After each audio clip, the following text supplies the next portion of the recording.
Et coucou et bienvenue dans Magie et Enfance, notre petit podcast où on parle de tout ce qui entoure l'univers de l'animation, de la jeunesse, Disney et autres. Vous nous connaissez. Aujourd'hui, je suis avec Green, qui est donc notre guide préféré de notre émission Le Musée, mais il vous l'a caché, il est aussi guide de parc zoologique. Et aujourd'hui, il nous propose de nous parler un peu du traitement des animaux par Disney, n'est-ce pas ? Ce sujet te tenait à cœur. Oui, bien sûr, parce que du coup, alors je suis pas vraiment guide, je l'ai été en parc zoologique, mais je suis soigneur animalier tout simplement, donc je suis au contact quotidiennement avec des animaux, mais aussi du public, et je vois un petit peu l'impact que Disney a eu en parc zoologique, enfin chez les humains, quand on voit comment ils réagissent face à certaines espèces. Je trouvais ça intéressant d'en parler avec toi pour ce podcast. Oui, comme par exemple, on voit un poisson clown, on dit Nemo, par exemple, c'est devenu automatique. Exactement. Tous les poissons clowns, enfin, d'ailleurs, quand on est dans un aquarium ou quoi et qu'il y a des poissons clowns, généralement, les visiteurs, ils demandent pas où sont les poissons clowns, c'est où sont les Nemo. Donc Ah ouais. voilà, ça arrive assez fréquemment, et ça peut être le cas de plein d'espèces, notamment avec le roi lion. Dès qu'il y a un lion, il s'appelle Simba. Forcément, les suricates avec Timon, même d'autres espèces qui ne ressemblent pas du tout à des suricates. J'ai déjà entendu des gens appeler des lémuriens des timons. Donc ça n'a rien à voir, mais pour bien montrer en fait l'ancrage dans l'imaginaire collectif en fait de l'impact de Disney. Mais il y a beaucoup de gens qui appellent leur chat Simba, par exemple. C'est vrai que si on parle là-dessus, on se rend pas compte, en fait. On réalise pas. C'est grâce à toi et nos petites conversations off qui m'ont fait me rendre compte que on sait que Disney a une certaine influence, mais c'est vrai que là, par exemple, bon, ça c'est pas Disney, mais bon, ça c'est un peu notre émission quand même aussi. Il y a aussi l'impact négatif, comme quand il y a eu les Tortues Ninja, par exemple. Alors c'est pas Disney, hein, mais on veut dire la pop culture. Toutes les personnes qui ont acheté des tortues à fond la caisse sans faire gaffe à la race, etc., qui savaient pas quoi en faire et qui les ont relâchées dans les égouts. Voilà, je m'éloigne un peu du sujet Disney, mais c'est surtout un peu de tout cet univers-là que je veux nous parler, quoi. Exactement. Et je vais juste préciser, puisque je t'ai entendu faire l'erreur, pour les animaux qui ne sont pas domestiques, on va utiliser le terme d'espèce. Pour les animaux domestiques, on va utiliser le terme de race. Et les races ont été sélectionnées par l'homme. Donc pour des tortues, ça va être des espèces. Voilà. Même si certaines sont passées en animaux domestiques, il n'y a pas eu encore de sélection pour faire des races particulières, donc ça restera des espèces de tortues. C'était une petite parenthèse. Ah non, mais c'est très très intéressant. Comme la question dans la Disney Academy, n'est-ce pas ? Exactement. On me demande la race des animaux qu'il y a dans la ferme The Rebelle. Je vais réfléchir à quelle race de vache c'est, parce que vache, c'est une espèce. Et pour revenir du coup sur l'impact, notamment sur le roi lion, dans mon travail, je m'occupe de pécaris, donc qui sont des cousins des cochons, des sangliers, qui viennent d'Amérique du Sud. Et j'entends beaucoup de visiteurs les appeler Pumba, alors que Pumba est un phacochère. Et en Afrique, il y a des défenses qui est proche des sangliers, des cochons, mais pas des pécaris, parce qu'ils sont un peu des cousins éloignés. Et pourtant, ça montre encore l'impact que Disney, et notamment un film avec un grand succès comme Le Roi Lion, a sur la perception qu'on a, nous, en tant qu'humains, des animaux qui nous entourent, qui vivent sur la planète en tout cas. Donc toi, dans ton métier, tu as vraiment beaucoup de références à Disney tous les jours sans les chercher, en fait. Tout à fait. Après, ça arrive nous-mêmes en tant que soigneurs. Quand on a une naissance ou une arrivée d'une espèce et qu'on doit lui trouver un nom, ça nous arrive assez fréquemment de s'inspirer de Disney ou d'autres studios pour nommer certains animaux. J'ai déjà entendu une tortue qui s'appelait Donatello. D'accord, oui, par exemple, évidemment.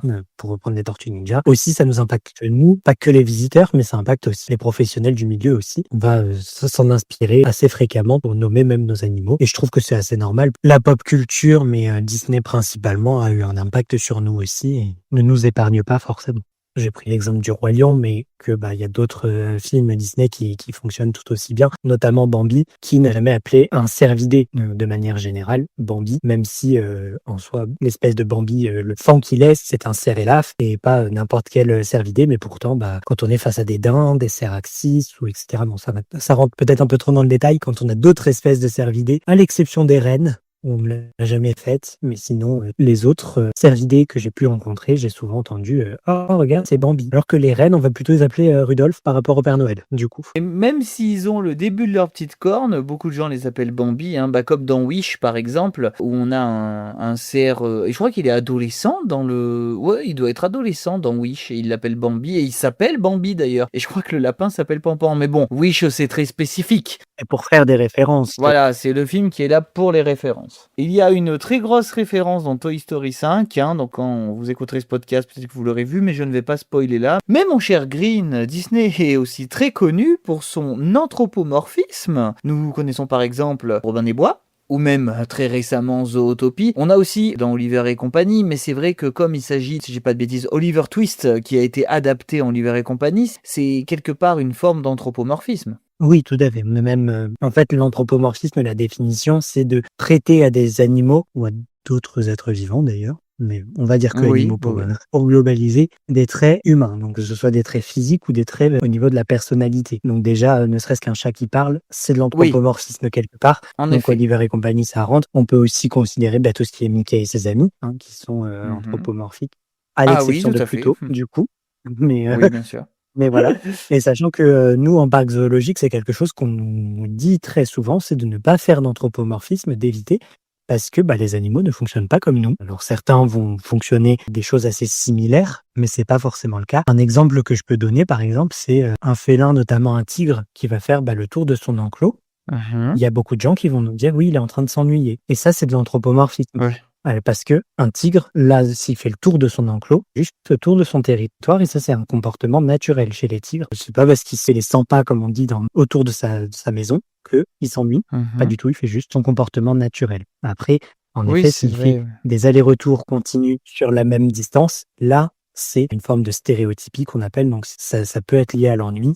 Donc ça, pour le coup, on peut dire qu'ils s'ennuient, mais ça peut être avec d'autres sources qui font de la stéréotypie, qui créent ça. Donc c'est pas forcément de l'ennui, et ça encore, c'est de l'anthropomorphisme, d'assimiler ça à un animal. Et il faut essayer de l'éviter parce que c'est pas forcément le cas, loin de là. Oui, vous devez avoir beaucoup de phrases qui se enfin de remarques qui se répètent. Oui, oui, par exemple, moi je sais que je m'occupe de vautours, et on a nos vautours fauves, quand ils se reposent, juste ils s'allongent, mais à plat ventre, en fait. Et il y a beaucoup de gens qui nous disent oui, il a l'air mal en point, alors qu'en fait il est juste en train de se reposer. Mais vu qu'on a l'habitude de les voir sur leurs pattes ou en train de voler, ou etc., on se dit quand il est couché au sol comme ça, qui arrive pas rarement, mais c'est sûr que sur leur journée, ils passent pas la majorité du temps dans cette position-là. Donc souvent on nous appelle pour nous dire il y a votre vautour qui va pas bien, alors qu'en fait il est juste en train de se reposer et qu'il va très bien.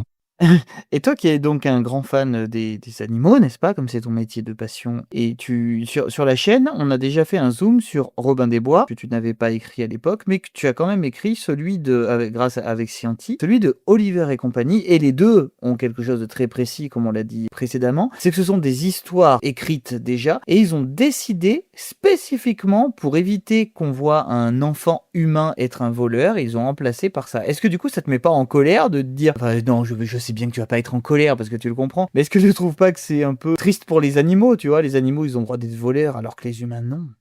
Ça, c'est aussi de l'anthropomorphisme que tu fais. De dire que c'est Bah triste totalement. pour un animal d'être assimilé à un voleur, alors que des animaux qui sont opportunistes, ça, il y en a beaucoup. Et pour le cas, Oui. notamment, de Roublard, par exemple, ou de Oliver dans Oliver et compagnie, qui vont voler des saucisses, notamment. Un chien ou un chat de gouttière va être assez opportuniste et manger ce qu'il peut quand il peut. Donc, en soi, c'est un comportement qu'on pourrait retrouver dans la nature aussi. Enfin, dans la nature.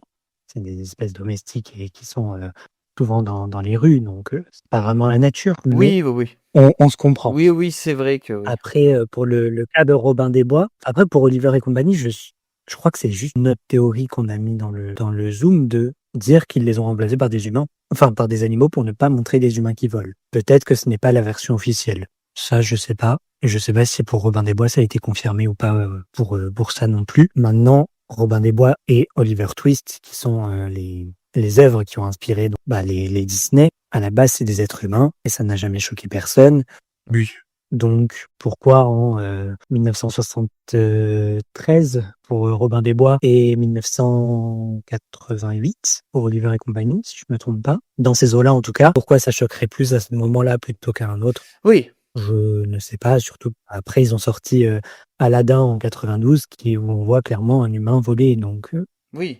est-ce que c'était vraiment ça la raison ou pas? On ne sait pas. C'est vrai, c'est un autre débat. Est-ce que ça serait pas la même forme de censure que Frollo qui était un prêtre qui est devenu un juge? Tu vois? C'est un peu le côté où ouais. Après, c'est devenu un juge, mais il exerce sa fonction principalement à Notre-Dame. Donc, il y a quand même cette notion de religion, que même s'ils en ont enlevé le titre, elle est quand même présente Oui.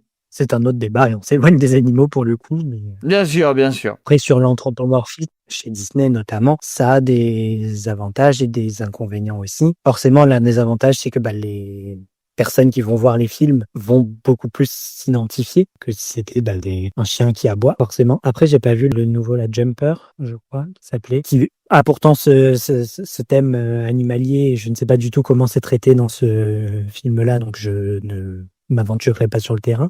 Après, je sais que tu l'as vu, donc peut-être que tu auras des choses à en dire. Mais sur l'anthropomorphisme, il y a aussi des inconvénients. C'est que du coup, quand les visiteurs viennent après en parc zoologique, en refuge ou etc., vont avoir tendance à faire beaucoup d'anthropomorphisme et ça peut notamment être une conséquence du fait d'avoir été bercés toute leur enfance ou même encore à l'âge adulte de films qui utilisent cette technique-là dans sa zootopie notamment où c'est forcément un renard qui est ami avec un lapin. S'ils arrivent après et qu'ils voient qu'on nourrit un renard avec de la viande, ils peuvent après être là en mode oui mais c'est compliqué, Ah oui, quand il peut même. manger autre chose. C'est des choses qui peuvent arriver, qu'on peut rencontrer. Ou le loup d'Intermarché. Le Le fameux. fameux loup d'Intermarché. Ça, c'est une pub qui m'a énervé, par exemple. Déjà parce qu'on la voyait tout le temps partout et que, Oui, ça c'est sûr. d'accord, le message de manger moins de viande, etc., c'est un message qui est important et ça, je suis d'accord, mais faites-le avec des personnages humains ou à la limite avec des animaux qui ont un régime alimentaire omnivore. Oui, c'est ce que Et j'allais qui, te du coup, dire. peuvent se le permettre. Mais un loup, c'est strictement carnivore, à l'exception du loup à crinière, mais qui est pas vraiment un loup. Tous les loups gris, etc., notamment la pub Intermarché, c'était un loup gris. C'est strictement carnivore. À aucun moment, il va manger. Alors voilà, ça peut arriver qu'il mange un peu d'herbe pour se purger, mais comme le ferait notre chien domestique ou comme le ferait des félins. Voilà, mais ce n'est pas son régime alimentaire de manger de l'herbe. Donc, montrer un animal, même si le message est en soi positif et que ça part d'une bonne intention de la part d'Intermarché, j'en doute pas. Mais après, les conséquences, c'est que nous, quand on vient voir nos loups et qu'en animation on leur donne du poulet, ils vont être là en mode pourquoi vous leur donnez pas de la salade? Donc bon, des sujets qui peuvent être un peu touchy à aborder. Mais ça arrive. Mais ça arrive bien plus fréquemment qu'on peut le croire quand on n'est pas dans le milieu, ça c'est sûr. Disney qui a fait qui a voulu incorporer des espèces dans certains de leurs films, mais sans en respecter la biologie de l'espèce, notamment comment ils vont vivre, etc. Je prends l'exemple de Tarzan que j'ai revu il y a 2 jours exprès pour ce podcast. Dans Tarzan, quand Tokina, elle met au défi Tarzan d'aller chercher un poil d'éléphant, par exemple, Tarzan y va, et en fait, on se rend compte que dans le groupe d'éléphants, où ils sont 4 ou 5, je crois, il y a une femelle pour 4 mâles, et un éléphanteau, et ça, chez les éléphants, ça n'existe pas du tout, puisque les éléphants vont vivre en groupes matriarcaux, donc entre femelles avec les petits, et les mâles, soit ils vont vivre en petits groupes ensemble, soit ils vont être solitaires et se rapprocher des groupes de femelles uniquement pour la période de reproduction. Quand ça va être le cas, ça va être un mâle qui va y aller, pas 4 mâles qui débarquent en même temps et qui séduisent qu'une seule femelle. Donc c'est pour le coup assez incorrect de la part de Disney. Et dans cette même scène aussi, Tarzan, on le voit plonger. Au fond de l'eau, il y a des hippopotames. Alors certains sont en groupe, etc. Ça c'est assez commun, mais les hippopotames, il faut savoir que c'est des animaux qui sont extrêmement territoriaux, des animaux qui sont très dangereux aussi également. À titre d'exemple, l'animal qui crée le plus de mortalité en parc zoologique, c'est les hippopotames. Ah ouais. Suivi par les éléphants. Donc vous voyez, c'est pas du tout, on pourrait se dire c'est les lions, les choses comme ça. Pas du tout. C'est des hippopotames et des éléphants. C'est des animaux qui sont très dangereux et extrêmement territoriaux et ils laissent rarement quelqu'un pénétrer leur territoire comme Tarzan le fait. Voilà. Ou même comme les éléphants, puisqu'au final ils sont dans le même lac. Les hippopotames pourraient totalement charger les éléphants dans la nature pour leur dire ça c'est mon point d'eau et vous allez ailleurs. 2 exemples que j'ai notés comme ça, mais je suppose qu'il en existe. Oui, je suppose qu'il y en a plein d'autres. Il y en a tellement, Frères des ours, Rebelles, il y en a tellement qu'il y a vraiment des Rox et Rookie aussi. Oui, alors Rox et Rookie, on en parlera plus dans la deuxième partie. Un cas un petit peu plus particulier, c'est des exemples qu'on peut donner et qui, surtout que là pour le coup pour Tarzan, mettent que des femelles dans le groupe éléphant pour cette scène-là, à l'exception de Tantor, mais qui a un éléphanto à ce moment-là, ça n'aurait pas posé problème.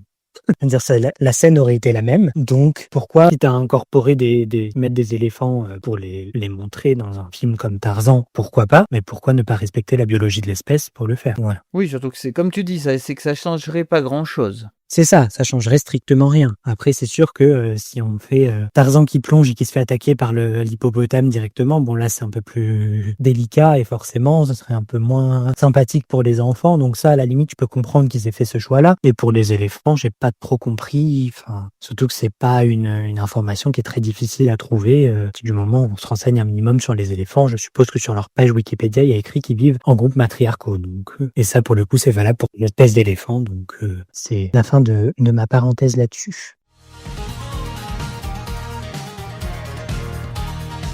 Et donc passons à la partie sur les mascottes, mon cher. Qu'est-ce qu'on peut dire sur les bon, déjà tout simplement, on sait très bien que la mascotte de Disney, c'est Mickey, n'est-ce pas? Et la chose qu'on peut remarquer, depuis peut-être 10 ans, peut-être non, un peu plus, c'est que Stitch a pris sa place. Est-ce qu'on peut le considérer comme un animal? Oui et non.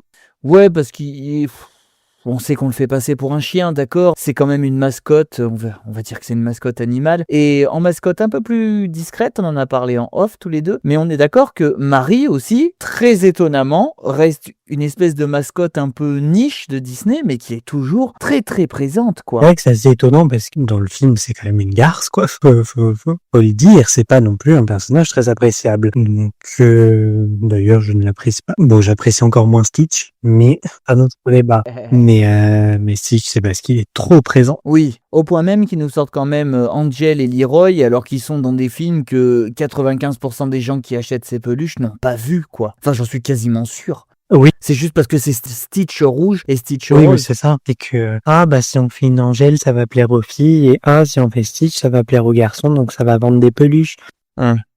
Je précise que ça me dégoûte de dire des phrases pareilles, hein. Mais Oui, je sais que certains vont réfléchir comme ça. Donc, de toute façon, ça fait vendre. Un personnage animal, avec des caractéristiques animales, en tout cas, va plus vendre qu'un personnage humain, quoi. C'est sûr, notamment pour des peluches, etc., quoi. Après, oui, pour les personnages humains, on va faire des poupées, mais je pense quand même que des peluches, ça se vend plus que des poupées, quoi. évidemment. Bah d'ailleurs, on dit que Mickey est la mascotte, mais un peu à l'instar de Stitch et Angel. Minnie est aussi une forme de mascotte du côté féminin. Enfin, tu vois ce que je veux dire. Tout à fait. Moins que Mickey et moins que Stitch, évidemment. Mais parce qu'en soi, tous les personnages anthropomorphes ou animaux ou animales de Disney, c'est des mascottes. Je veux dire, t'as Pooh, t'as Hey Hey. Limite d'ailleurs, quand Pooh est arrivé dans Vaiana, on savait que ça allait être qu'une mascotte. Mais à ce point-là, dans le premier du moins, comme il reste sur l'île, tu te dis « Ah, d'accord. » Mais bien sûr, mais comme tu prends Mouchou, même si c'est pas un animal réel, comme tu prends Pascal dans Réponse, comme tu Bruni dans La Reine des Neiges 2, enfin,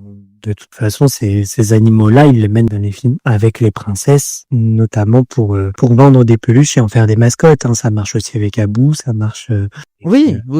avec Raja dans d'un autre point de vue, même si c'est un peu moins important, c'est un fait. Ils mettent ces animaux-là, c'est plus pour en faire des mascottes que pour en faire un vrai impact dans le film. Enfin, surtout, tu prends l'exemple de Pooh, ça sert à rien, quoi. Il est juste là pour être mignon et faire des peluches, hein, donc. Bah voilà, c'est ça. En fait, c'est ça, surtout les peluches. Parce que acheter une peluche de princesse, je dis pas que ça se vend pas, loin de là, mais t'as plus envie d'acheter peluche de Pascal que la peluche de Réponse, tu vois, ça paraît logique. Parce que dans le film, c'est une peluche. Donc c'est comme si tu t'achetais le personnage, alors que les princesses en peluche, elles sont jamais... Il y en a des plus belles que d'autres, je dis pas le contraire, mais elles sont beaucoup plus belles en poupée qu'en peluche, évidemment. T'as plus envie de chouchouter une peluche de Polochon qu'une peluche d'Ariel. Oui. C'est moins cringe aussi. Quoique, bon, tout dépend du point de vue. Et comme on en parlait dans le podcast avec Michio aussi sur les passes annuelles à Disney, les petites peluches qu'on met sur l'épaule, qui sont aimantées, Oui, bah voilà. c'est principalement des animaux. Tu auras pas de peluche de Mickey sur l'épaule, tu vois. Je crois pas que ça existe encore, tu vois. Parce que c'est pas assez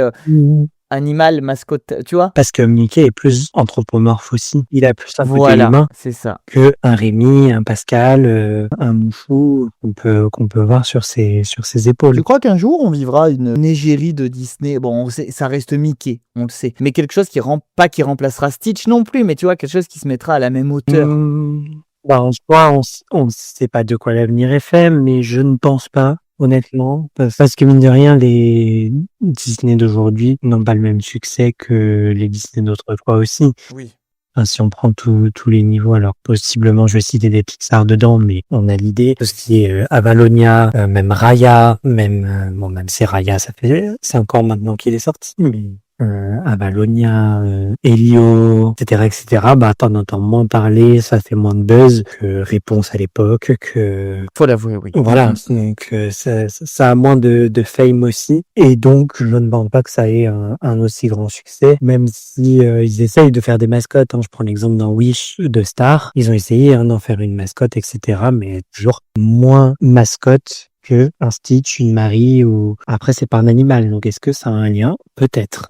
C'est très spécifique, hein. Maintenant, les choses qui ont vraiment un succès, vraiment un gros succès, c'est tout ce qui est en lien direct avec. Tu peux le regarder chez toi, quoi. C'est un peu triste quelque part, mais je crois que. Regarde Encanto, pourquoi ça a explosé? Parce que ça a été diffusé d'abord sur Disney Plus en Amérique, à l'époque du Covid, tu vois, donc beaucoup de gens l'ont vu en piraté, tout ça, donc beaucoup de gens ont excédé. K-Pop Demon Hunter, ça a eu un succès de fou parce que c'est sur Netflix. Imagine Digital Circus, pareil, c'est parce que ça a été sur YouTube, sur Netflix. Enfin, j'ai l'impression que maintenant, pour que quelque chose cartonne, je parle au niveau familial, je dis pas au niveau des gros films comme Barbie, etc., tu vois, je parle vraiment des films familiaux, je mets des guillemets que personne ne voit, qui peut toucher surtout les enfants, tu vois. Là, le prochain film qui arrive, Bonnie, la magie de je sais pas quoi, là, je pense qu'il va avoir un petit succès, mais ça va pas être pareil, ça va être encore un peu étouffé. C'est ça qui est difficile aujourd'hui, créer de nouvelles mascottes. Oui, mais ce qu'ils reprennent les anciennes aussi. S'ils ont sorti un Toy Story 5, c'est parce qu'ils savent très bien que Toy Story, ça marchera toujours. Oui, voilà. Enfin, peut-être pas toujours, mais Bah oui, ça marche bien, quoi. c'est pas du spoil ce que je vais te dire, parce que je sais que tu l'as pas encore vu au moment où on enregistre, mais tu vois, par exemple, Woody, le personnage de Woody, c'est un vieux personnage. Ils ont trouvé encore une astuce pour que le personnage vende de nouvelles figurines. Ils lui ont juste rajouté un poncho. Alors je sais pas, désolé si tu vois ça comme du spoil, mais c'est juste le mec qui s'est mis un foulard autour du cou, il a dit ah j'aime bien. Mais c'est pourquoi? C'est pour vendre des nouvelles figurines de Woody de Toy Story 5. Donc, alors il a juste un poncho Même en s'ils plus. avaient fait pas ça, rien que le fait qu'ils fassent revenir Woody, c'est pour justifier qu'ils puissent ressortir des goodies Woody et que ça marche toujours parce que Woody, c'est un personnage attachant avec lequel beaucoup de gens ont grandi, etc., mais qui parle aussi aux enfants aujourd'hui qui n'ont pas connu les premiers Toy Story et qui vont quand même acheter parce qu'ils sont là en mode ouais, il est trop stylé le cowboy, et voilà quoi. Ouais. Donc Et pour clôturer rapidement le côté des mascottes, juste pour revenir sur Marie, je pense que c'est juste parce qu'elle est mignonne, c'est tout. On peut pas apprécier... Enfin, on sait qu'elle a un comportement un peu voilà, mais il faut pas oublier que c'est quand même une gamine. Et comme elle est plus petite, plus rondelette, c'est pour ça qu'elle passe devant sa maman, si j'ose dire. oui, mais elle a un côté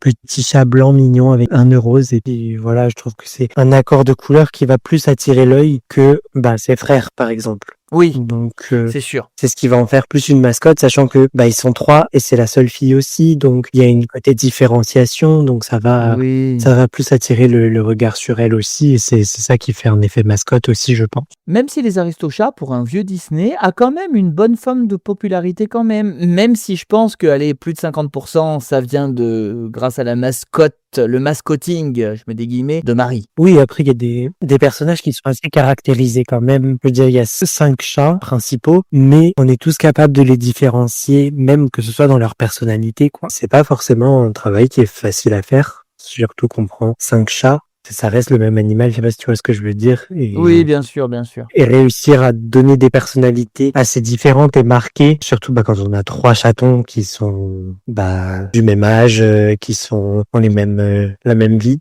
finalement, c'est encore plus difficile de les faire se distinguer, et je trouve que les Aristochats l'ont bien réussi. Et bien maintenant, nous passons à la deuxième grosse partie, si j'ose dire, de ce podcast, et tu m'as marqué que tu voulais parler de la relation homme-animal dans l'animation. Oui. Pour moi, c'était le sujet que je voulais principalement aborder. De ce sujet-là que partie l'idée de ce podcast à la base, que je t'en avais parlé, parce que je trouve que c'est intéressant de discuter, d'échanger sur la relation homme-animal dans l'animation en général, parce que ça va être principalement sur Disney, mais on peut parler d'autres studios qui en ont parlé aussi, qui en ont fait un sujet, et c'est pour ça que c'est quelque chose qui m'intéresse beaucoup, parce que j'en vois un impact aussi dans mon travail. Bon, même si c'est bien moindre que tous les lions s'appellent Simba et tous les poissons clowns s'appellent Nemo. Je pense qu'il est intéressant d'en parler, et notamment sur le fait que la distinction entre animaux sauvages et animaux domestiques. Alors je vais faire une petite parenthèse un petit peu législative et pas très intéressante, mais tous les animaux qu'on dit domestiques sont listés dans la loi directement. Toutes les espèces ou les races qui ne sont pas listées ne sont pas considérées comme étant domestiques. Donc on va communément les appeler les animaux sauvages, mais on les appelle légalement les espèces non domestiques. Et je prends un exemple typique, ça peut être certaines particularités. L'axolotl, par exemple, je sais pas si tu vois ce que c'est. Oh, si. Il y a que l'albinos qui est considéré comme animal domestique. Voilà. D'accord. Donc le blanc qu'on peut croiser dans certaines maisons ou dans certaines animaleries, etc. Ça, c'est une version albinos qui est considérée domestique et qui est classée en tant que telle dans la loi. Mais les autres axolotls ne sont pas du tout blancs, du coup, puisqu'ils sont pas albinos, et eux ne sont pas du tout considérés comme domestiques, puisque de toute façon, ils ne restent pas axolotls, puisque l'axolotl, à la base, c'est une transition dans la métamorphose de cette espèce de salamandre. Donc, le cas de l'axolotl albinos est vraiment très particulier. Mais bon, on ferme la parenthèse. Et du coup, moi déjà, j'ai remarqué, je sais pas ce que tu vas en penser, les films Disney ou autres avec que des animaux domestiques marchent moins bien, voire beaucoup moins bien que des films avec des animaux sauvages. Quand on prend les films avec des animaux en général, Le Roi Lion a eu plus de succès que La Ferme se rebelle ou que Chicken Little, forcément. Évidemment. Et il y a certains cas où il va y avoir en personnage principal un animal domestique, comme Zootopie, qui va très bien marcher avec Judy. Ça marche aussi parce que il n'y a pas que des animaux domestiques. Je sais pas si tu vois ce que je veux dire. Le fait que Judy soit en partenariat avec Nick, spoiler, le renard n'est pas un animal domestique, n'est-ce pas? Ça fait que ça apporte un succès aussi. Mais du coup, le souci que ça induit, c'est qu'après, parfois, le public a un peu du mal à faire la distinction entre animal domestique et animal sauvage. Et ils se disent que, tout animal peut être caressé et gardé à la maison. Ce qui n'est pas du tout le cas. Voilà. Ça, l'exemple de Roxy Rookie est un très bon exemple. Donc, évidemment, c'est un Disney, c'est pour la magie, c'est pour faire joli, pour attirer le public, bien sûr. Mais avoir un renard chez soi, ce n'est pas normal. Il faut le rappeler. Oui, bien sûr, ça c'est important. Oui. Important. Ce n'est pas parce que vous voyez une personne sur TikTok qui a réussi qu'il faut s'amuser à le faire. Surtout que sur TikTok, on tombe souvent sur des vidéos de gens qui ne sont pas en Europe et qui vont en avoir. Parce que Oui, en bien Amérique, c'est pas du tout les mêmes législations qu'en Europe et possiblement c'est accepté d'avoir à la maison des animaux considérés non domestiques. Donc voilà, ou certaines vidéos de personnes en Afrique qui ont monté un sanctuaire et qui font des câlins à des lions, par exemple. Je pense qu'on en a tous déjà vu passer. Oui. Ça, ce n'est pas... Et en France, on se bat pour garder des sangliers ou des petits fans. Enfin, il y a eu plein de petites histoires comme ça. Oui, mais du coup, voilà, ce n'est pas quelque chose qu'il faut considérer comme une norme. Et après, aller voir, notamment en parc zoologique, des soigneurs et leur dire, mais vous rentrez pas faire des câlins à vos lions? Non, on tient à la vie. C'est pas parce qu'on s'occupe de lions tous les jours que si on rentre pas, ils vont pas nous prendre comme une proie. Même si les hippopotames sont plus dangereux. Les hippopotames sont plus dangereux, évidemment. Disons que je suis pas sûr que ce soit vraiment plus dangereux, même si les hippopotames sont très dangereux, mais c'est juste que, vu qu'on les classe pas comme animal carnivore, on va moins s'en méfier. Oui, et même au niveau des installations, des structures, etc., c'est plus ouvert et donc plus risqué aussi que quand on travaille avec des grands fauves, des loups, des ours, tout type de carnivores, de toute façon. Ouais. Même si, en effet... Mini sujet où je sors, il y a un animal dont tu as peur? Je sais que c'est ton boulot, mais tu vois, il y a pas un jour où avant que tu apprennes, quand t'as commencé, je veux dire, il n'y a pas un animal où tu t'es dit, oh celui-là, je vais avoir peur d'y aller, mais tu vois ce que je veux dire? Déjà, je suis arachnophobe, donc forcément, toutes les araignées, je n'aime pas ça. C'est pas les animaux les plus communs. Après, je pense pas que ce soit avant d'y aller que je me dis j'ai peur. Mais c'est plus en fréquentant, entre guillemets, les individus et en se rendant compte de certaines choses. On se dit, ok, ça peut être effrayant, etc. Je prends l'exemple d'un dromadaire dans un ancien parc où j'étais. Alors, un dromadaire, ça paraît pas mais c'est très dangereux. Tu Et m'étonnes. pourtant, c'est classé comme animal domestique. Légalement, on peut en avoir à la maison, ça ne pose pas de problème. Une fois, mais pour lui, c'était juste un jeu. Il s'est mis à courir dans son enclos pendant que je nettoyais. Sauf que il courait après. Et moi, là, j'ai eu très très peur parce que je n'avais pas d'échappatoire et que s'il me renverse, s'il m'écrase, il me piétine, je suis mort. Donc voilà, mais ça peut être. Là, j'ai pris cet exemple-là, mais j'ai déjà eu peur de certains oiseaux, j'ai déjà eu peur d'un cochon. Je pense que mes plus grandes frayeurs en parc, c'était avec un cochon. Donc ça paraît ridicule, hein, mais pourtant c'est bien le cas. Alors que j'ai déjà travaillé avec des loups, des tigres, des lynx, des lions, mais ma plus grande peur, c'était avec un cochon. Donc comme quoi, Ah ouais, d'accord. animal domestique, ça veut pas dire que c'est moins dangereux et que c'est plus safe, hein, mais méfiez-vous de poids. Finalement, ce sera la conclusion. Mais oui, ça m'arrive d'avoir peur. Et puis je n'oublie pas que même si c'est des animaux que je côtoie tous les jours, qui me connaissent, qui me reconnaissent, que je connais aussi, que je connais leur comportement, que je connais leurs habitudes, etc. Ça reste des animaux. Par définition, c'est imprévisible. Par Oui. définition, ça peut être dangereux. Donc, il faut constamment s'en méfier, en fait. Et c'est pas parce que je les connais que certains, je peux leur faire des gratouilles. Alors, pas à tous, hein. Oui, oui, oui. Encore une fois, on fait pas de gratouilles à nos lions. Oh, il est mignon. Oh, il est mignon. Guili, guili sur le Guzi, bidou. guzi, guzi. Pas du tout. Pas du tout. Les plus gros accidents domestiques, c'est les gens qui font trop confiance à leur chien, hein. Oh, mais Je crois que j'avais vu ça quelque part il y a un moment, mais je crois que c'était ça, hein. Les urgences et tout ça, c'est surtout à cause de ça, je hein. suis pas étonné, c'est pas mine de rien. Un chien qui te mord, selon le chien, c'est sûr que bon, un chihuahua qui te mord ou un berger allemand, ça fait pas la même chose. Des chats qui griffent, c'est pas très agréable. Je pense que tu es bien placé pour le savoir. N'est-ce pas, n'est-ce pas? Bah après, c'est juste que heureusement, c'est pas très profond et même quand un chat ça te mord, je pense que c'est très rare que ça t'atteigne l'artère au point où mais un chien, oui. Enfin, on n'est pas là pour raconter des anecdotes d'animaux. Ma voisine s'est faite manger une partie du muscle de son bras par un chien sauveteur de son père et qui a pas reconnu sa fille qu'il avait pas vue depuis longtemps. Elle est rentrée toute seule chez ses parents, elle s'est fait manger un bout du muscle du bras, quoi. Par un chien professionnel, tu vois, un chien qui est dressé et tout. Même les flics, quand ils sont venus le chercher, le chien, parce que du coup, il y a toute une procédure après, c'est impressionnant. Un chien dressé, quoi. Je suis d'accord avec toi. Les gens, ils font pas assez. Alors, il y aura toujours quelqu'un qui va dire oui, mais moi, mon petit Médor, on ne sait pas. Peut-être qu'il sera parfait toute sa vie. Peut-être qu'un jour, il y aura un pétard dans la rue. C'est pas de mal à Il y aura un une pétard mouche. dans la rue et puis il te mangera le pied ou il croquera le chat ou on sait pas.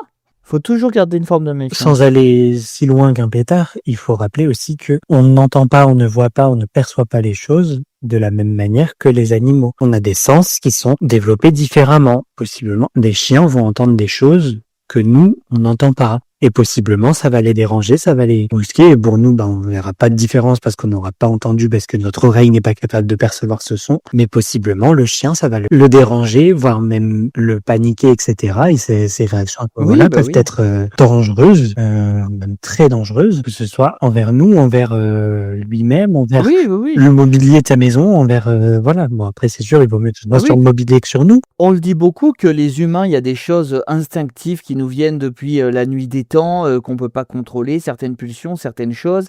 Imaginez les animaux qui, eux, sont restés au stade animal. Donc forcément, c'est déjà incroyable qu'on ait réussi à autant apprivoiser certaines espèces, quoi. Et moi, ça me paraît normal. Et c'est vrai que là-dessus, Rox et Rookie, c'est peut-être un vieux Disney, mais là-dessus, au moins, il était franc, quoi. Un renard et un chien peuvent pas rester amis.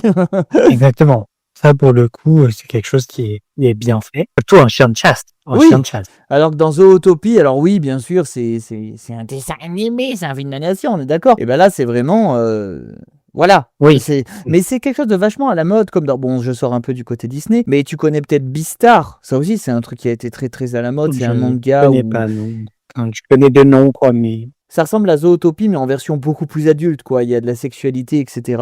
Enfin, tu vois, mais même dans Zootopie, il y a ce traitement quand même, qu'il faut pas oublier que ça reste des animaux. Oui, et c'est vrai que c'est vachement abordé dans le 1, qui est très sur la relation prédateur-proie, qui en fait est intéressant. Bon, après, forcément, il y a le côté, c'est Zootopie, c'est une société qui a évolué et qui fait que un renard n'est plus obligé de chasser un lapin, mais que Darren Bellwether avec ses petites fiction, là, elle est capable Une molécule de de fleurs, ouais. rendre son instinct de prédateur naturel au prédateur, justement. Sûr que dans la vraie vie, un renard et un lapin ne seraient pas amis. Le souci des films comme ça qui mettent ce genre de relation en avant, c'est que certaines personnes qui vont voir les films ne vont pas avoir ce recul de se dire ok, c'est juste pour la fiction, c'est juste pour l'histoire, parce que dans la vraie vie, ce serait pas possible.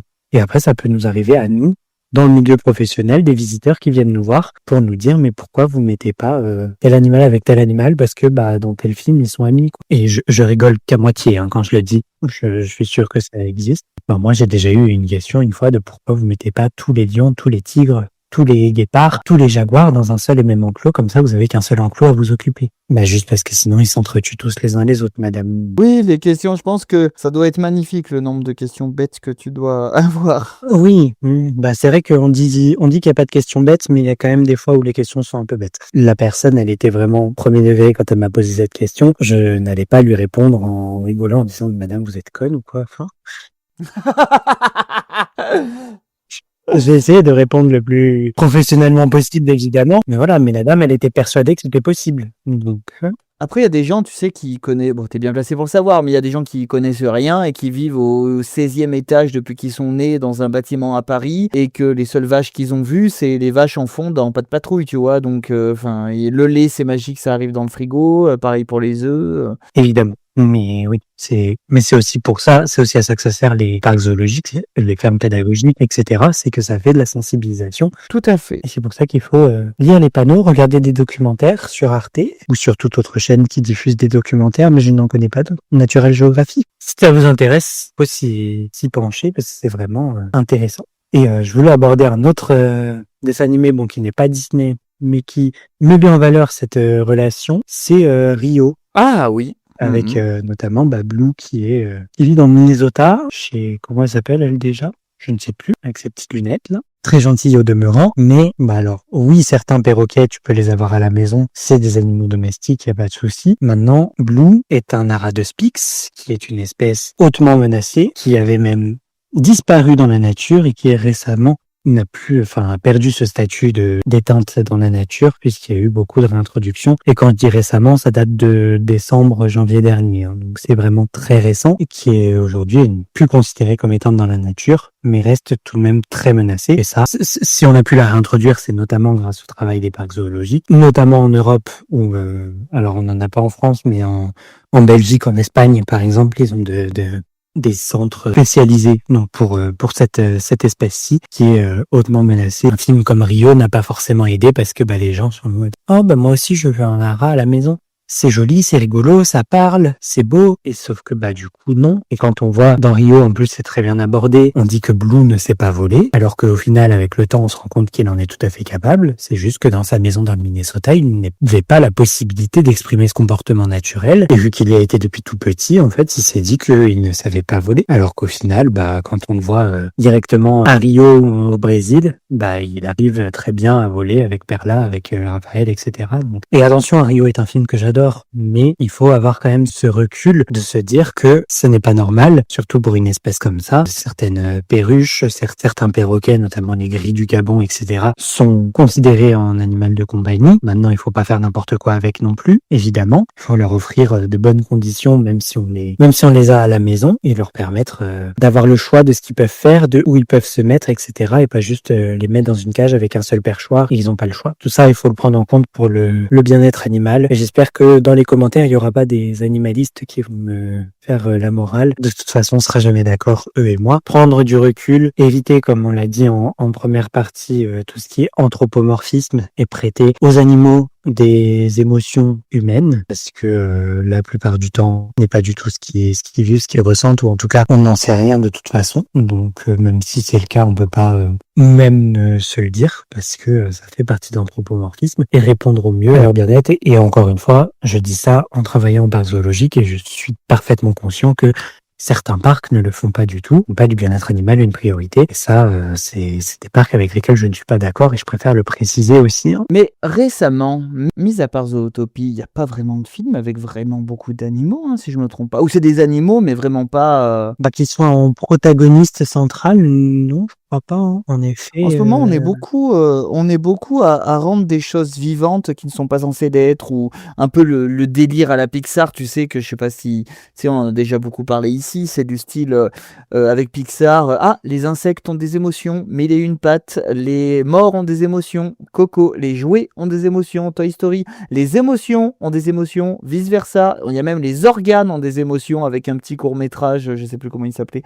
Enfin, c'est plus là-dessus. Les animaux, bien sûr, je pense que c'est un grand classique, mais les insectes, on n'a pas eu depuis un moment, ceci dit. oui, mais après, ça marche moins aussi. Un film comme Il y a une patte, même si c'est sorti dans les débuts de Pixar où ça marchait déjà pas trop mal, et que en vrai, Mille et une pattes a quand même un succès quelque part, mais ça reste bien moindre que des mammifères ou des oiseaux, parce que bah, mine de rien, l'être humain est plus intéressé par les mammifères et les oiseaux que par des insectes, des poissons, des grenouilles. Donc ça se voit même même en parc zoologique. Moi, on me demande tout le temps où sont les lions, où sont les loups.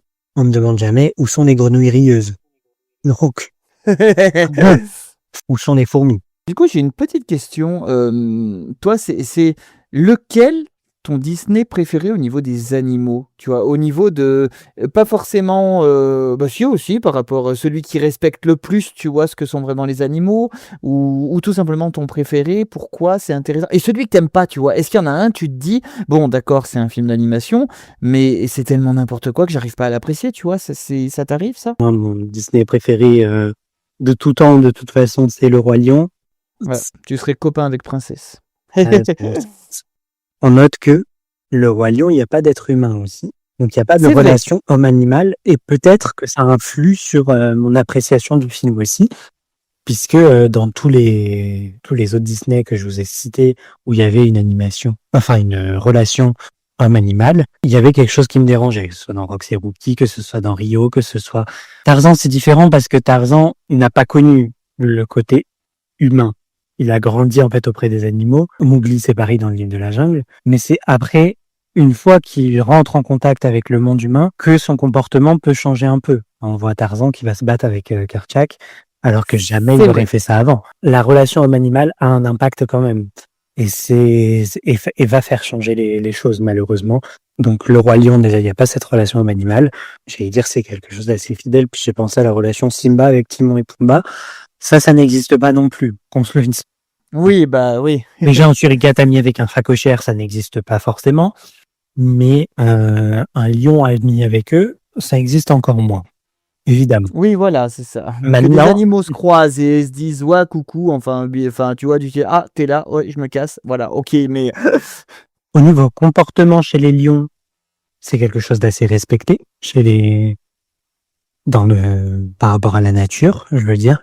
Donc voilà, un mâle dominant, mâle subalterne, beaucoup plus de femelles qui vont s'occuper des petits. Voilà. Ça, pour le coup, c'est quelque chose d'assez fidèle. Dans le comportement des hyènes aussi, c'est assez fidèle puisque les hyènes, ça va être les femelles qui vont dominer. Ça va être les femelles qui vont être plus grandes, plus imposantes aussi que les mâles. Notamment chez les hyènes tachetées, qui va être le cas des 3 hyènes du Roi Lion. Et c'est complètement représenté. Shenzi est au-dessus de Ed et Banzai, elle est plus grande qu'eux, et c'est elle qui dirige le groupe. Donc, quelque part, ça c'est assez fidèle. Après, des hyènes qui travaillent pour un lion, ça n'existe pas dans la nature non plus. Mais évidemment, il y a des petites nuances à apporter. Et puis c'est sûr que notamment les herbivores, les girafes, les éléphants, les zèbres iraient se prosterner devant un lion. Ça, on est bien d'accord, c'est de la ouais, pure fiction. Mais encore une ça, on fois, en a parlé plein de fois et plein de fois avec Mac. Même dans un monde intelligent au niveau des animaux, c'est bête parce que on sait qu'ils se font manger, donc c'est très étrange. oui, mais Mais bon, c'est un dessin animé. si on a ce recul de se dire, ok, dans la nature, ça sera pas comme ça et c'est normal, bah voilà. Bon, après, il y a les versions live action qui sont censées représenter plus fidèlement la nature et qui au final font la même chose. LOL. On ne parlera pas du Roi Lion 2019 parce que ça, c'est de la merde. Mais voilà. Mais là, tu nous as dit ton préféré, mais celui justement que tu n'aimes pas. Je dis pas forcément en rapport avec ton professionnalisme, hein, mais tu vois ce que je veux dire. Je déteste là-haut. Pourquoi? Parce qu'il invente des animaux ou parce qu'il y a Alors, des non, chiens non. qui sont intelligents grâce à un collier? Non, déjà parce qu'on se fait chier. Ah! Déjà, en fait, la seule partie que j'aime bien dans là-haut, c'est le tout début où t'as la relation Carl et Ellie. Donc à savoir, à partir du moment où personne ne parle.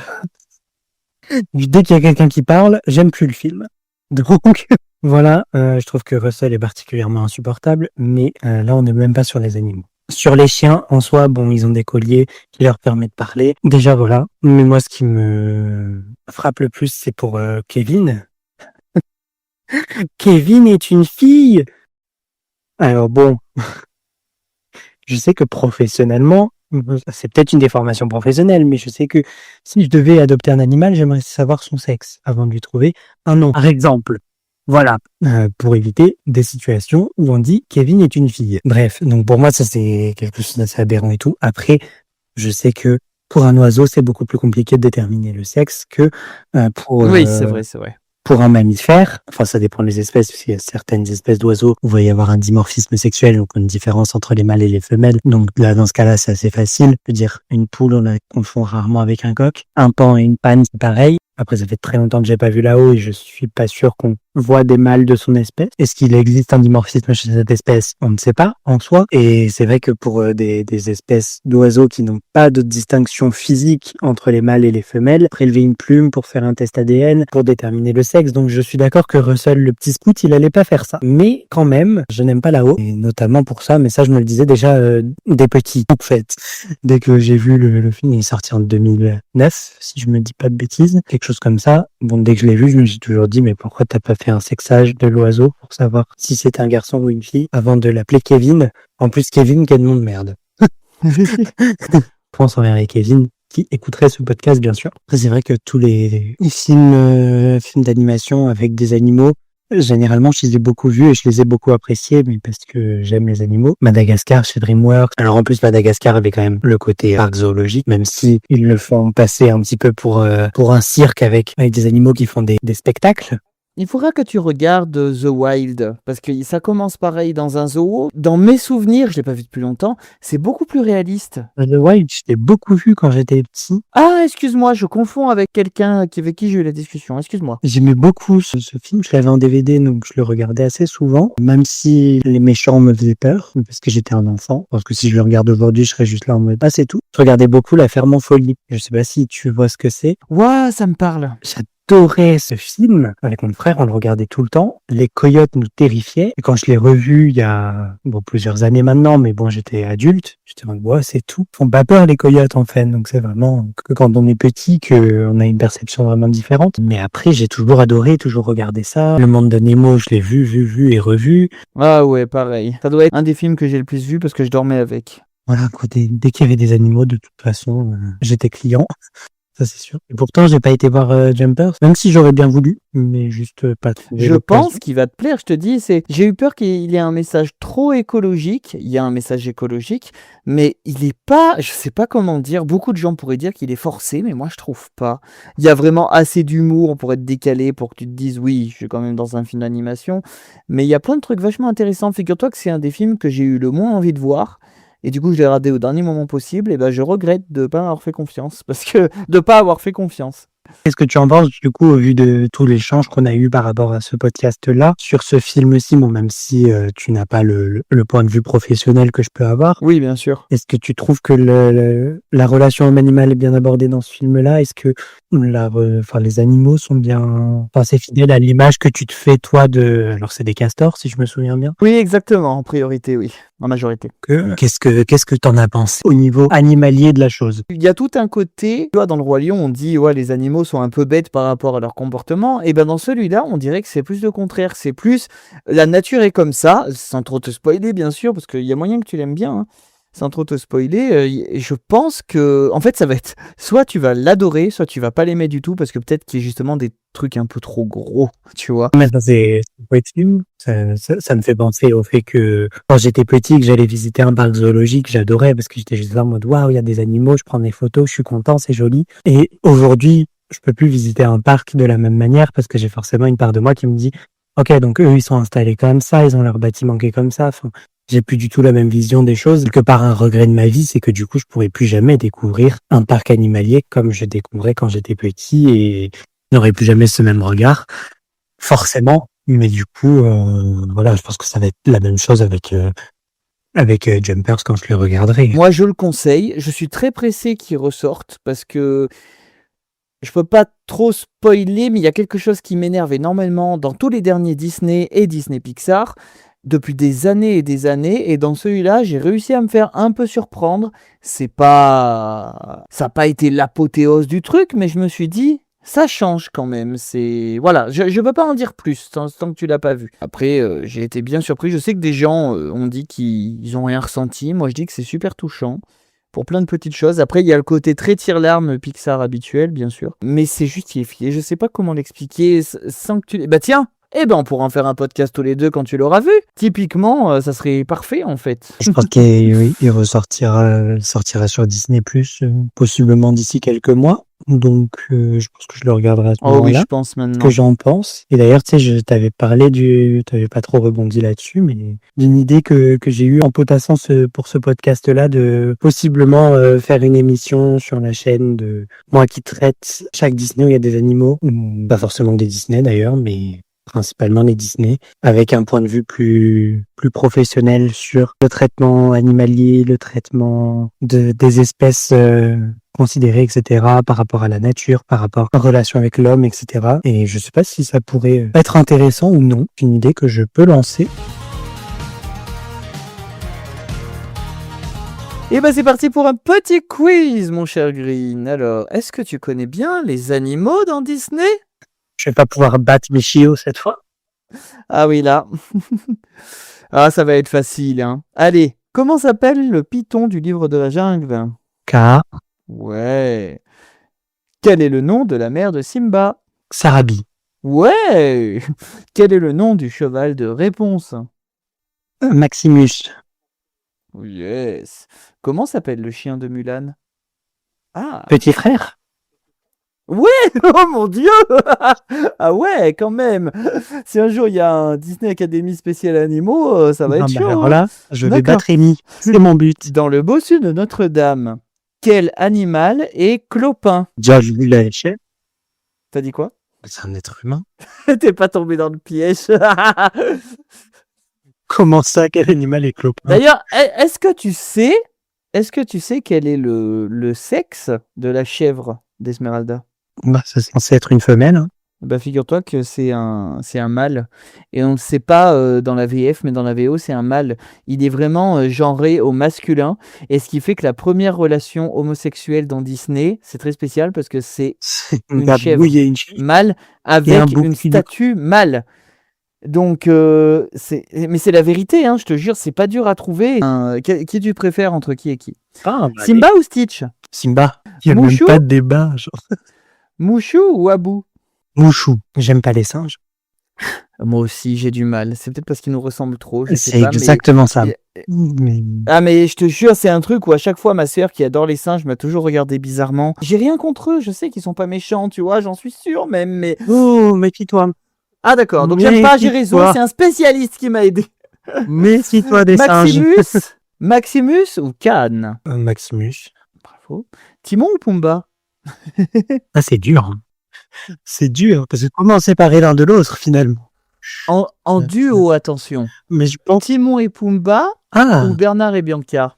Bah, Timon et Pumba.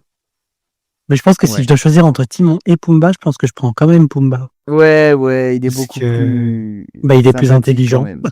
Je sais que je me suis toujours fait la réflexion sur la scène où il regarde les étoiles. Timon, il lui pique toujours la vedette et c'est jamais vraiment expliqué. Oui. Il n'y a jamais vraiment de karma. Bon, après, attention, on sait que c'est deux personnages humoristiques, bien entendu. Mais on se comprend. Quel est le nom de la mère de Bambi? Elle a un nom, elle? Bien joué. En fait, il n'y a jamais eu de nom qui a vraiment été... Contrairement à Féline, c'est très bizarre, son nom, qui était dans un des premiers quiz Disney qu'on avait fait, qui, elle, a un nom qui n'a rien à voir avec... voilà. Avec l'espèce. Dans quel film apparaît pour la première fois Figaro? Pinocchio. Oui. Après, il apparaît en petit caméo en tant que chat de Minnie, ce qui est encore un animal... qui appartient à un autre animal. Oui, puis là, c'est un chat qui appartient à une souris. Hein. C'est quand même... Faut se rendre compte de la chose. Oui. C'est lunaire. Quel personnage animal est meilleur méchant que certains méchants humains de Disney? Bah, Scar. Hein. Ouais, ou Shere Khan. Moi, c'est moi qui ai écrit cette question un peu et je me dis que Shere Khan, il est vraiment, tu vois. Il est un antagoniste, mais il a des raisons de l'être, des raisons valables pour le coup, qui sont je n'aime pas les humains. Et voilà. Mais Shere Khan, ce qui est impressionnant avec lui, c'est qu'il apparaît très tardivement dans son film, physiquement, mais tout du long, dès le début, en fait, on en parle comme d'une menace, etc. Et ça crée en fait son importance, sa méfiance et ça renforce son côté vilain, iconique. Est-ce que tout le monde en a peur dans la jungle? C'est pour ça que je l'apprécie énormément, ce personnage. J'étais trop content quand ma mère, elle a trouvé une figurine en porcelaine de Shere Khan. J'ai dit, mais où est-ce qu'on peut trouver ça, quoi? Mais j'étais trop content, il est dans le décor depuis très D'ailleurs, longtemps. en parlant Bon, d'ours, je vais faire une petite parenthèse dans ce podcast. Ce que je trouve intéressant, c'est que pour le coup, au niveau des ours, le Disney a été plutôt fidèle aux espèces. Quand on compare Baloo avec que ce soit Koda par exemple dans Frères des ours, j'allais c'est vrai. dire Kinaï, mais Kinaï est un homme à la base, donc c'est différent. Mais mais si on regarde, enfin c'est pas la même espèce d'ours et au niveau ne serait-ce que alimentation, c'est plutôt fidèle parce que moi je sais que quand je faisais des animations ours et que je demandais qu'est-ce que ça mange un ours, il y a beaucoup de gens qui me disent ça mange du miel. Et au final, pas tant que ça. Bah oui, s'ils en trouvent, ils sont contents, mais Mais ils vont pas aller c'est faire même leur pas, ruche, quoi. c'est même pas tous les ours, parce que autant les ours, c'est les ours malais, je crois, comme Balou, qui eux, dans la nature, vont se nourrir de miel, comme Balou, par exemple. Je sais plus si c'est ours malais ou ours lipu, mais je suis à peu près sûr que c'est un malais. Alors qu'un ours brun comme Koda, bah non, ça va manger du poisson, ça va manger un peu de viande, mais sans la chasser. Là où ils vont pêcher, ils vont pas trop chasser, et ils vont manger beaucoup de fruits, de baies, de choses comme ça. Parce que oui, les ours sont omnivores, même si l'ours polaire est plus carnivore qu'omnivore, mais ça peut arriver notamment à cause du dérèglement climatique qu'ils se mettent à manger des végétaux. C'était la petite parenthèse ursidée de ce podcast. On peut reprendre le quiz. Et ben la dernière, c'est simple. Quel est le nom du chien dans Peter Pan? Et encore, je l'ai facilité parce que c'est un peu... Voilà. Ouais, bravo. Ouais, j'ai eu tout bon. Donc voilà, mon cher, est-ce que tu as des petites choses à rajouter? Bah non, c'était très intéressant. J'ai adoré ce podcast. De toute façon, j'adore parler d'animaux et de mon métier. Eh ben, je te remercie. J'espère qu'on se retrouvera vite pour Peur, Jumper. Il y a tellement de possibilités. Ou d'autres. Je pense que Jumper serait un des meilleurs pour parler de ça. Enfin, surtout parce que c'est le plus récent aussi. Oui. Bon, après, il y a tout le côté où, oui, les animaux, comme tu t'en doutes, sont beaucoup trop intelligents par rapport... réagissent réellement comme des humains. Enfin, tu vois ce que je veux dire, quoi. Oui, mais c'est une anthropomorphisation, de toute façon. Mais après, les animaux sont très intelligents, à leur manière. Mais il y a des tas d'animaux qu'on peut sous-estimer, notamment tout ce qui est corvidé. Les corbeaux, les corneilles, les pies, les geais sont très très intelligents, très rancuniers aussi. Donc il faut faire gaffe à ne pas blesser un corbeau, par exemple, parce que vous le blessez mais que vous ne le tuez pas, que j'espère. Enfin, faut pas les blesser, mais faut pas tuer les animaux non plus. Après, il est capable d'aller voir ses copains pour dire que tel humain est un danger. Et après, courage à vous, parce que vous avez tous les corbeaux de la région contre vous. Et c'est pas des plaisanteries. Les corbeaux, ils savent très bien se servir d'outils, etc. pour attraper des choses qu'ils veulent, etc. Donc, on pense souvent aux perroquets comme oiseaux intelligents, mais il n'y a pas que. Les animaux sont très intelligents à leur manière. Et finalement, l'animal le plus bête, est-ce que ce serait pas l'être humain? C'est ainsi qu'on conclut. Et oui, je trouve que c'est très bien comme conclusion. Eh ben, je te remercie beaucoup et je suis très pressé qu'on se retrouve. Eh bien, salut! Bisous!